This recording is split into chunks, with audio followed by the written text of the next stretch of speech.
बिस्मिल्लाहिर्रहमानिर्रहीम। अस्सलाम वालेकुम बच्चों। आज के टॉपिक में हम करने वाले हैं चैप्टर 10 के न्यूमेरिकल्स।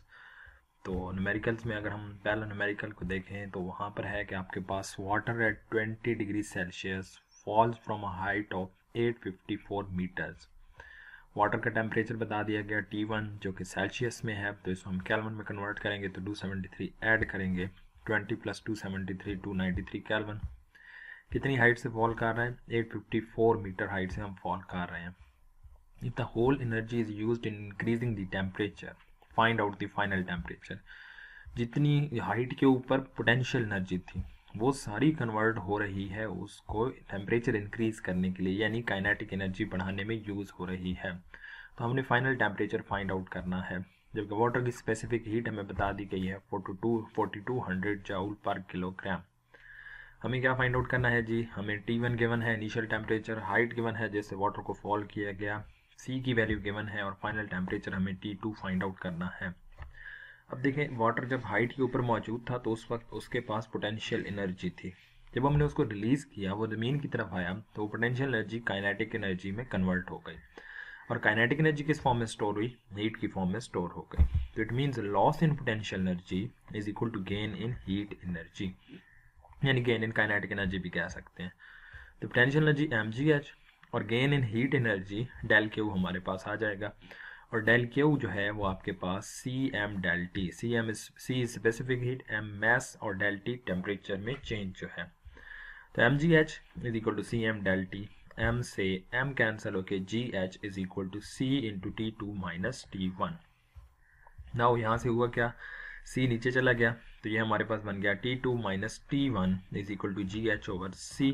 अब T2 हमें चाहिए तो T2 दूसरी साइड पे शिफ्ट होगा तो T2 is equal to GH over C plus T1। अब यहाँ पर वैल्यूज पुट करें तो G हमारे पास गिवन है, कांस्टेंट है 9.8, H गिवन है 854, C की वैल्यू 4200 और T1 293। तो यहाँ से हमने इसको सिंप्लीफाई किया तो T2 हमारे पास आ गया 295 केल्विन। इसको सेल्सियस में कन्वर्ट करें, 273 माइनस कर देंगे तो हमारे पास सेल्सियस में टेम्परेचर आ जाएगा। ये हमारे पास था न्यूमेरिकल नंबर 1। अब न्यूमेरिकल 2 की बात करते हैं। 5200 joule of heat is supplied to the system while the system does 6000 joule of work. ये हीट हमने प्रोवाइड की सिस्टम को, यानी heat added to the system del Q is 25 joule. ये हमारी हीट हमने ऐड की।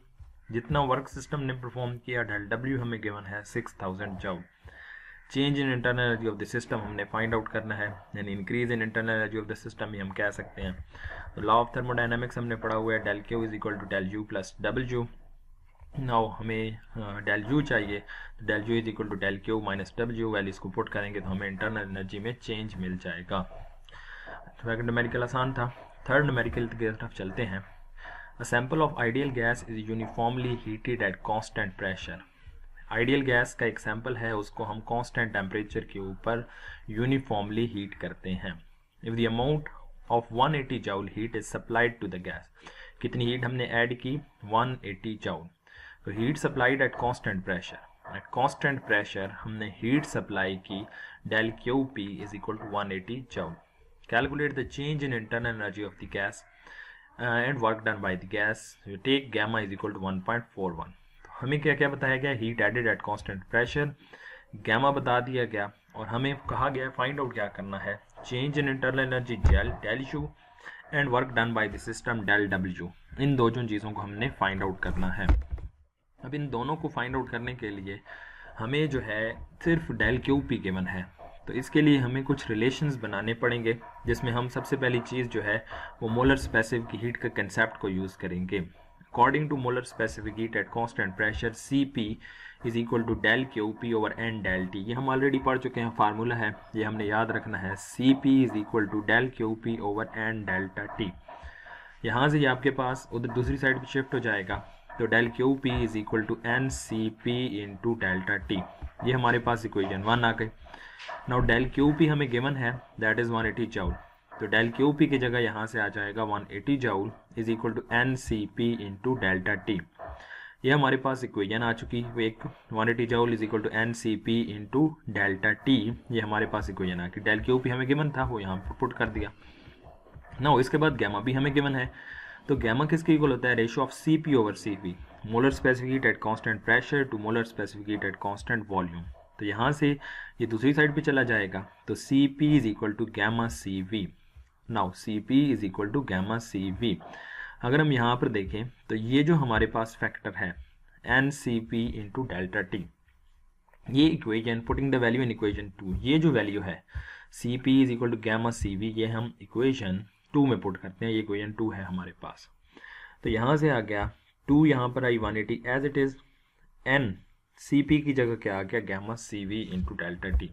मैं दोबारा रिपीट करता हूँ, इक्वेशन 2 है 180 joule is equal to NCp into delta T. हमने इस इक्वेशन से gamma is equal to Cp over Cp से Cv से Cp फाइंड आउट कर लिया, Cp की वैल्यू है गैमा Cv, यहाँ पर पुट कर दिया हमने, तो 180 is equal to n gamma Cv into delta T. Now आपको याद हो तो हमने जब ये टॉपिक पढ़े थे molar specific heat at constant pressure and molar specific heat at constant volume, तो वहाँ पर हमने ये प्रूव किया था कि ये जो NCV इंटू डेल्टा टी होता है ये चेंज इन इंटरनल एनर्जी के इक्वल है। तो यहाँ से आ गया 180 joule is equal to gamma into NCV into delta T की जगह हमारे पास आ गई इंटरनल एनर्जी। तो इंटरनल एनर्जी हमें फाइंड आउट करनी थी, तो ये बन गया del U is equal to 180 joule over gamma. Gamma की वैल्यू हमें गिवन है 1.41, तो यहाँ से हमें डेल यू की वैल्यू मिल गई। पहली चीज़ हमने फाइंड आउट कर ली। अब ये फाइंड आउट करने के बाद दूसरी चीज़ हमें चाहिए वर्क डन। अब ऑब्वियस है हमारे पास कांस्टेंट प्रेशर के ऊपर हो रहा है ये सब, तो कांस्टेंट प्रेशर में वॉल्यूम तो चेंज होगा, वॉल्यूम चेंज होगा तो वर्क डन भी होगा। तो फिर इसलिए हमने ये वाली इक्वेशन यूज़ की, first law of thermodynamics, del Q P is equal to del U plus W. तो यहाँ से बन गया डेल यू दूसरी साइड पे, यानी यहीं पर रहा, डेल यू दूसरी साइड पर शिफ्ट हो गया, तो del W is equal to del Q P minus del U. Values put की तो हमारे पास वर्क डन की वैल्यू आ गई। तो यहाँ से हमें दो चीज़ें चाहिए थी, internal energy and second one is work done. दोनों को हमने फाइंड आउट कर लिया with the help of equations of molar specific heat. Next fourth हमारे पास न्यूमेरिकल है, find the efficiency of Carnot's heat engine working between the steam and ice points. Efficiency of Carnot heat engine find out करनी है, यानी ईटा find out करना है जो दो temperatures में ऑपरेट कर रहा है, steam and ice point. Steam यानी वो टेम्परेचर जिस पर वाटर वेपर्स में कन्वर्ट हो जाता है, वो टेम्परेचर आपको पता है स्टीम का टेम्परेचर होता है 100 डिग्री सेल्सियस, कैल्विन में कन्वर्ट करेंगे तो 373 कैल्विन। नेक्स्ट है टेम्परेचर ऑफ आइस, आइस कहाँ पर बनती है 0 डिग्री सेल्सियस पे, तो कैल्विन में कन्वर्ट किया तो 273 कैल्विन। नेक्स्ट एफिशिएंसी का फार्मूला हमें पता है, eta is equal to 1 minus T2 over T1 into 100। Values put की तो हमें एफिशिएंसी मिल जाएगी। Question number 5, a Carnot heat engine absorb 2000 joule of heat from the source of a heat engine at 227 degrees Celsius and reject 12 joule of heat during each cycle to the sink। तो कितनी heat absorb हुई from the source, that is Q1। Heat absorb from the source को हम Q1 से represent करते हैं, and heat reject कितनी हुई टू द सिंक 1200 जूल। तो Q1 2000, Q2 200, और सोर्स का हमें टेम्परेचर क्या दे दिया गया 227 डिग्री सेल्सियस, कैल्विन में कन्वर्ट किया 227 प्लस 273 500 कैल्विन। क्या करना है, calculate the efficiency of engine, efficiency यानी ईटा को फाइंड आउट करना है, temperature of the sink, temperature of the sink यानी T2 को फाइंड आउट करना है, work done during each cycle यानी W को फाइंड आउट करना है। तो अब एफिशिएंसी का फार्मूला, क्योंकि हमें Q1 Q2 गिवन है, तो एफिशिएंसी को हम फाइंड आउट कर सकते हैं using relation 1 minus Q2 over Q1। Q2 की वैल्यू पुट की, Q1 की वैल्यू पुट की, Q2 है 1200, Q1 है आपके पास 2000, तो 1 माइनस दिस वैल्यू 1 माइनस 0.6 आ गया, 0.4 वैल्यू आई, ईटा की मल्टीप्लाई किया 100 से, तो ये आ गया 40%, यानी एफिशिएंसी हमने फाइंड आउट कर ली। नेक्स्ट हमने क्या फाइंड आउट करना है, टेम्परेचर ऑफ द सिंक। अब एफिशिएंसी हमें मालूम है, तो एफिशिएंसी का एक और फार्मूला भी हमने पढ़ा हुआ है, that is eta is equal to 1 minus T2 over T1। तो ये दूसरी साइड पे T2 ओवर T1 पहुंच गया, तो ये पॉजिटिव हो गया, ईटा इस साइड पे 1 माइनस ईटा बन गया, T यहाँ पर आ गया, जो नीचे है ये मल्टीप्लाई हो जाएगा, तो T2 is equal to 1 minus eta into T1। अब 1 है कांस्टेंट, ईटा है 0.4, T1 है 500, वैल्यूज पुट की तो 0.6 इंटू 500 कैल्विन, ये हमारे पास वैल्यू आ गई 1 माइनस 0.4 इंटू 500। तो यहाँ से हमने जब इसको सिंप्लीफाई किया तो 300 कैल्विन, 300 कैल्विन सेल्सियस में कन्वर्ट करेंगे तो -273 27 डिग्री सेल्सियस टेम्परेचर आ गया। ये हमारे पास आ गई। सेकंड फैक्टर भी फाइंड आउट कर लिया। नेक्स्ट हमें चाहिए work done in each cycle. तो वर्क डन के लिए हम क्या करते हैं, एफिशिएंसी का फार्मूला है कि ये होता है work done per unit charge. तो eta is equal to del W over Q1। ये भी हमने एफिशिएंसी का एक फार्मूला पढ़ा था। तो यहाँ से हमारे पास बन जाएगा del W is equal to eta into Q1। Del W is equal to eta into Q1।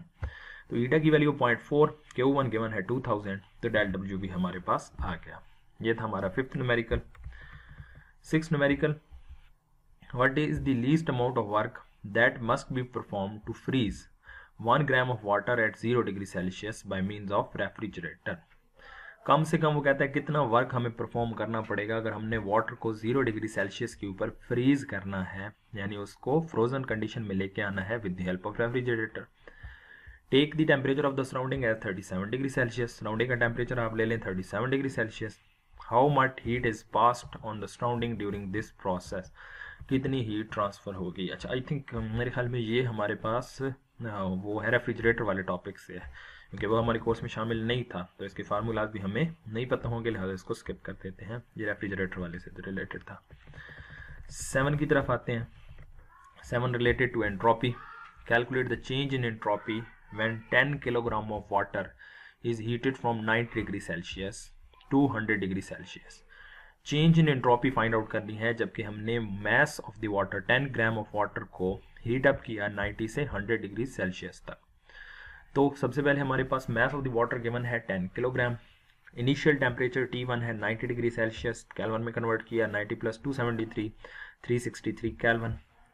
Final temperature है T2 100 डिग्री सेल्सियस, 100 प्लस 273 ये बन गया 373 केल्विन। ये हमारे पास दो टेम्परेचर्स आ गए। Now change in temperature delta T is equal to T2 minus T1। 373 minus 363 10 kelvin change in temperature आ गया। Specific heat of water is given 4180 joule per kilogram per kelvin. हमें क्या चाहिए, चेंज इन एंट्रोपी चाहिए।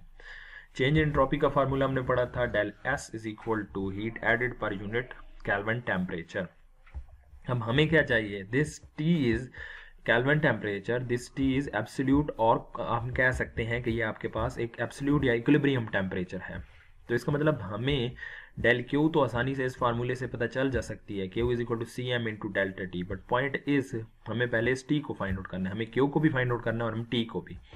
तो सबसे पहले हम टी को फाइंड आउट करते हैं। T इज इक्विलिब्रियम टेम्परेचर, तो दोनों टेम्परेचर्स को ऐड किया T1 प्लस T2 ओवर 2, तो 363 प्लस 373 ओवर 2, तो ये 368 केल्विन इक्विलिब्रियम टेम्परेचर आ गया। Heat supply to the water, Q भी हमें फाइंड आउट करना है, डेल्टा क्यू, तो C M into delta T. C given 4180, mass हमें गिवन है 10 kg, delta T 10 kelvin, multiply किया तो 418000 जूल, ये हमारे पास डेल क्यू आ गया। वो वैल्यूज डेल क्यू भी फाइंड आउट कर लिया, टी भी इक्वेशन 1 में पुट करते हैं। सो 418000 ओवर 368, तो ये हमारे पास चेंज इन एंट्रोपी आ गया। कर लेंगे बेटा इसको फाइंड आउट। नेक्स्ट जो हमारे पास है क्वेश्चन नंबर 8, लेंथी स्टेटमेंट है इसकी।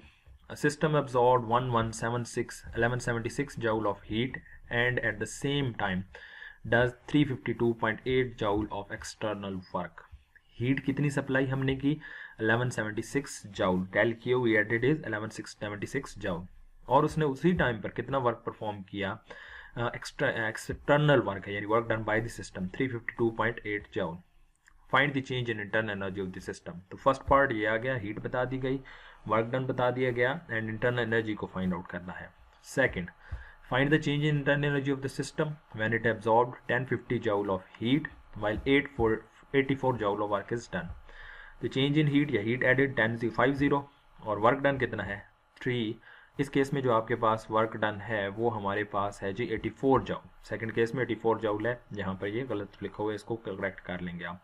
84 जूल ऑफ वर्क यहाँ पर होता है। ये हो गया, इसमें भी इंटरनल एनर्जी फाइंड आउट करनी है।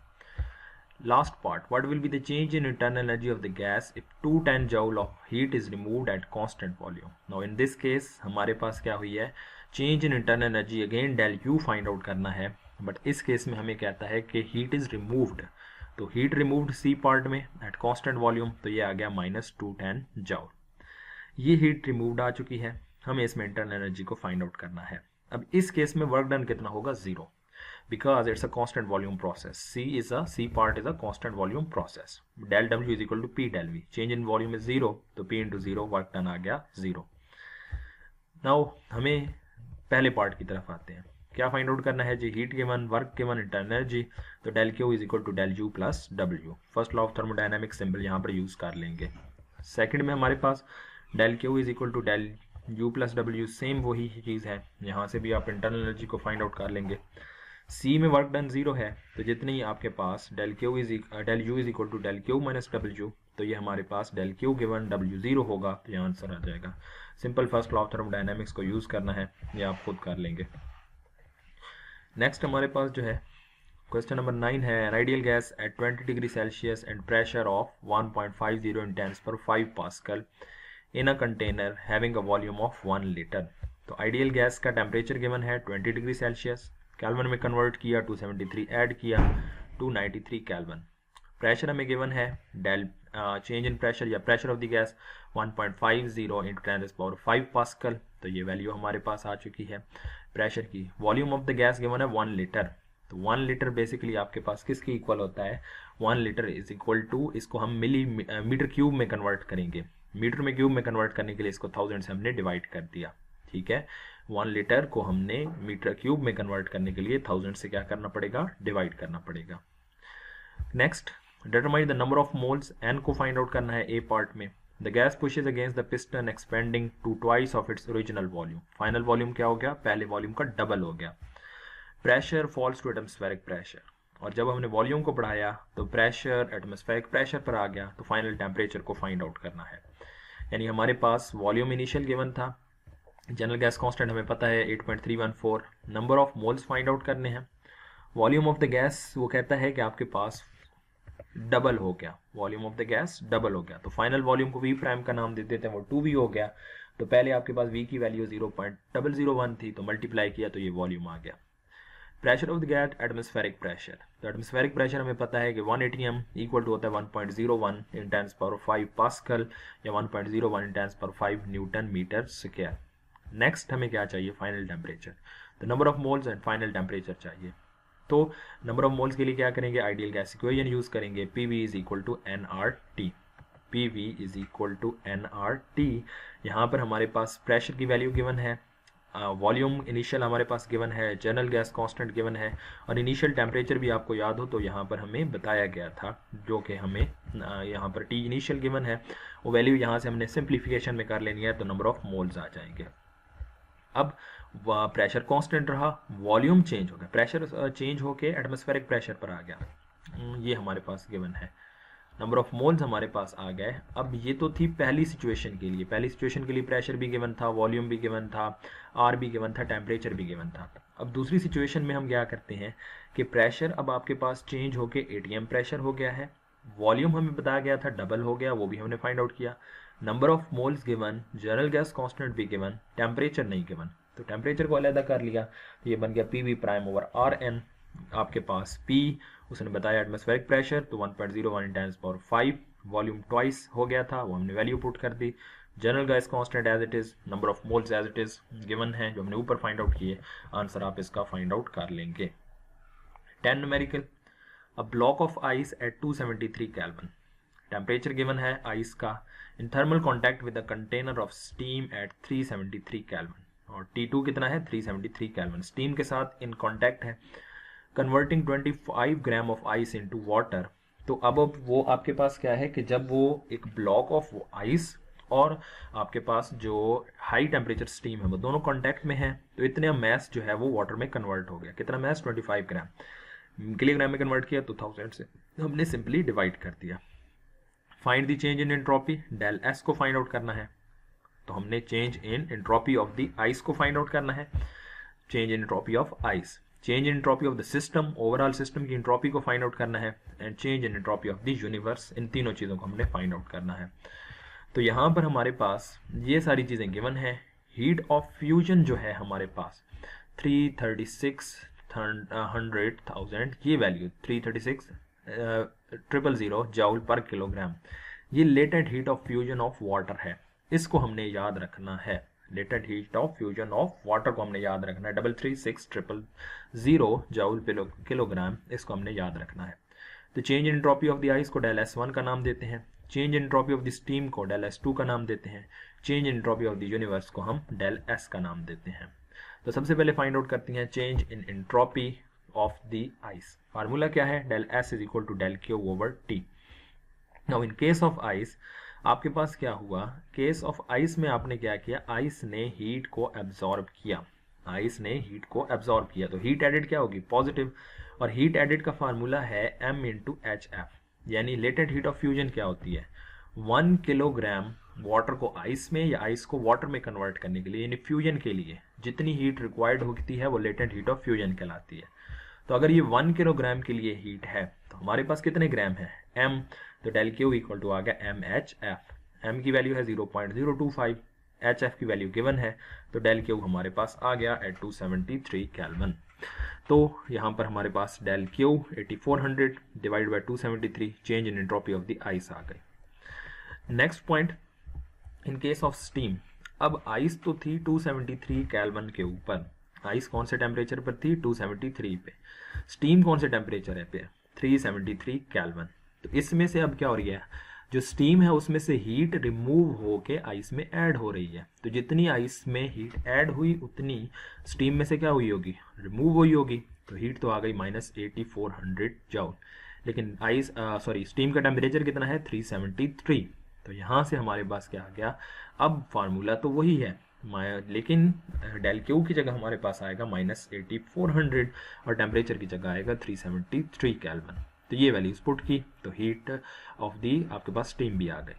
एंट्रोपी ऑफ द यूनिवर्स के लिए क्या होगा, entropy of the ice plus entropy of the steam दोनों को ऐड करेंगे तो यही यूनिवर्स के अंदर मौजूद है, तो इन दोनों की net entropy of the universe आ जाएगी। तो दोनों को हमने del S is equal to del S1 plus del S2 दोनों को ऐड कर दिया, तो यहाँ से हमारे पास एंट्रोपी ऑफ द यूनिवर्स आ गई।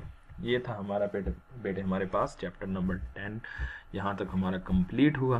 उम्मीद है आपको सारी चीज़ें समझ आ गई होंगी। इंशाल्लाह नेक्स्ट लेक्चर में मुलाकात होगी नेक्स्ट चैप्टर के साथ, तब तक के लिए अल्लाह हाफिज़।